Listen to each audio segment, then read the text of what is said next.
Click 125, so durog yung tagiliran, putulang belt. Dahil dito yun sa torque drive yan.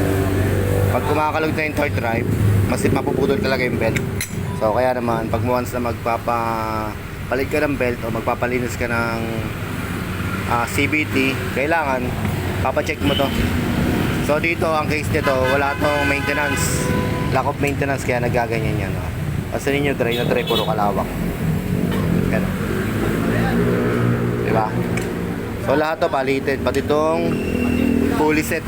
Yan o, uka. So pagka di natin pinatan to, magagasgas dito yung belt, puputol yan. Yan, ito yung flyball. Ito yung flyball nya o. Aroy, kantuhin na. Lahat palitin.